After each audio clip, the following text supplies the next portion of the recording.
Welcome to the game that I've created inside Minecraft Education Edition.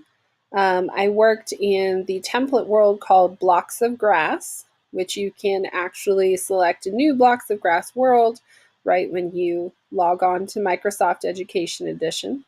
As you can see, I limited my students' ability to wander by using these red border blocks, which will keep them inside a designated space. Right now, I'm able to fly and break blocks in the world and create blocks because I have world builder status. But when my students play, they won't have world builder status and they won't be able to cross this barrier, break blocks, or build blocks except in designated spaces. So that's a really great feature of Minecraft Education Edition. As you can see, right, when students enter the world, they have access to this board, which provides them with the learning objective and also lets them know that there will be 3 different tasks to complete.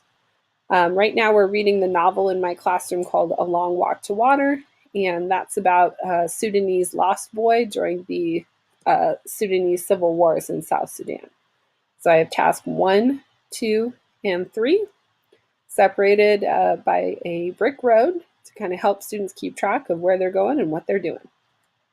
The first task directions are waiting right outside the task 1 zone, and it asks students to place 5 items inside of the chest inside Salva's house. So here I built a replica of the main character's village home when he is living with his village, which is just the first part of the story. And inside this chest, this would be where students place 5 objects to represent Salva. And then right here on the board next to it, they would right-click to edit the board with their own content to explain why they chose those 5 particular items. There's some cows hanging out here just because in the story, Salva's family are cattle herders. All right, so after the student completes that task, they head down here to task number 2. And again, there's a board explaining what their objective is. And essentially their objective is to replicate their favorite scene from the book using text details. So they have all of this big blank space in which to create. Something kind of cool was when I was designing this game, I got to play around with allow and deny blocks. So for example, here under most of the world that I created, all this space with things that I don't want students to be able to destroy, I have these deny blocks, which will keep them from destroying. I can destroy because I'm a world builder, but they won't be able to. But then in this space, I want them to be able to build or destroy blocks.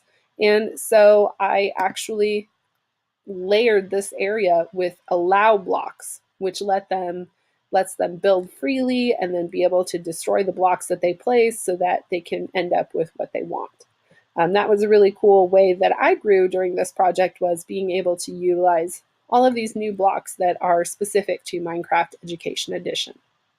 Task 3 in the world is to build a symbol to represent the theme of the story, and then build a board to represent or to provide text evidence that supports your theme choice and whatever it is that you chose to build.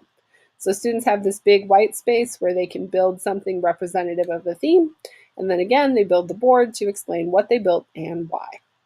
So this is the world that I was able to build out inside Minecraft Education Edition.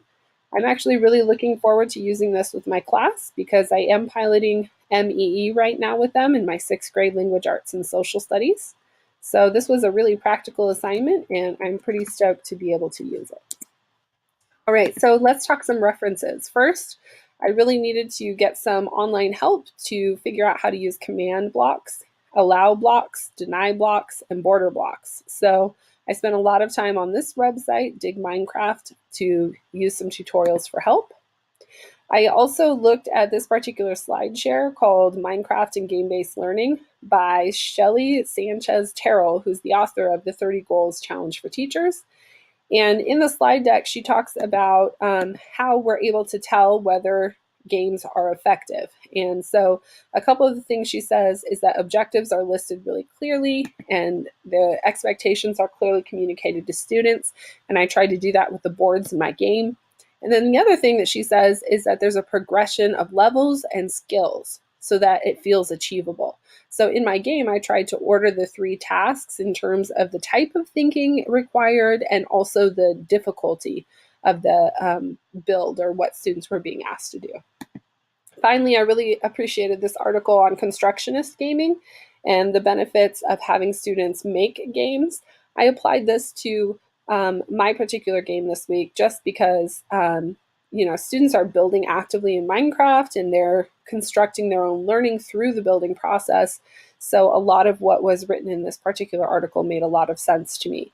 The article also talks about a state of flow that students enter into when they are highly productive and meeting the objectives of the game.